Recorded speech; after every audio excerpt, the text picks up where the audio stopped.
A microorganism named Erwinia, harmful to animals, plants and humans, was discovered during a test conducted by the National Plant Quarantine Service at the Department of Agriculture.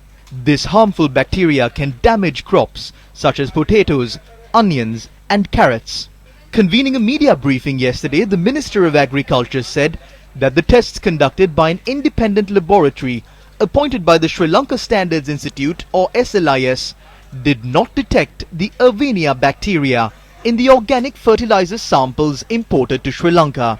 However, according to the information revealed at the media briefing yesterday, experts point out that a test to identify the bacteria Erwinia had not been conducted on these samples. This sample that was sent had not been tested for any pathogens. What is the impact that this will have on the agricultural sector? These samples were tested only for 2 diseases caused to humans. In addition to these bacteria, there are other viruses and organisms that can cause diseases. There is no evidence or recognition that this stock of organic fertilizer is free from all of that. The Chinese company is preparing to bring down organic fertilizer produced by aquatic plants. Professor Nalika Ranatunga points out that there is a suspicion that non-organic matter could also be included in these stocks of fertilizer. We are planning on importing granular fertilizer. There is only 10% of sea extract, but the total nitrogen content in the fertilizer is about 15 to 16%.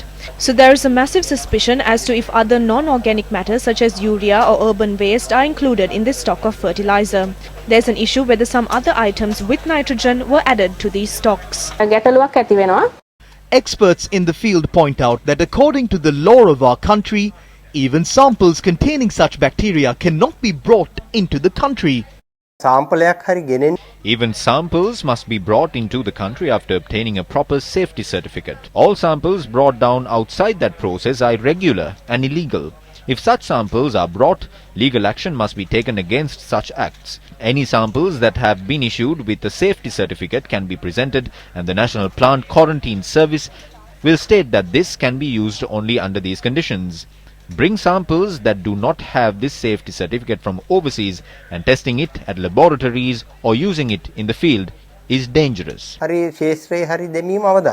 Minister of Agriculture at the media briefing yesterday revealed that some of this organic fertilizer was sent to the Bathalegoda Rice Research and Development Institute. These samples are being sent to the Bathalegoda Rice Research and Development Institute so that field tests can be conducted to ascertain the potency of the fertilizer and not to check if there are other organisms that are harmful to the agricultural industry of this country. Also, in addition to the damage caused to the farmers, Erwinia also causes post-harvest diseases. There is a risk of massive damage being caused to the harvest while the harvest is being distributed among the consumers as well. The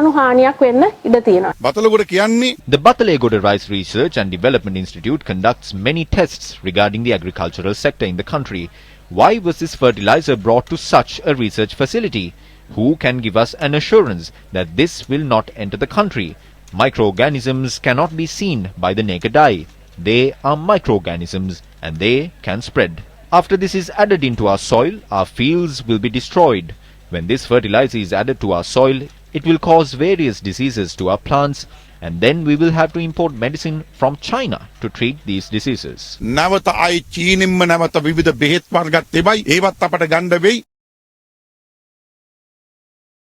Against such a backdrop, isn't it the wise option to proceed with caution when deciding to import such organic fertilizer from China?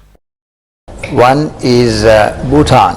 It's a small country with 700,000 people. In 2008, they decided to go 100% organic by 2020. And how much did they get? They went only 10%. You see, there's no country in the world which is fully organic. For example, of the countries in the world, only there are 17 countries that have more than 10%, and they went into organic in the 1960s, 70s. So this is not something that can be done in a hurry.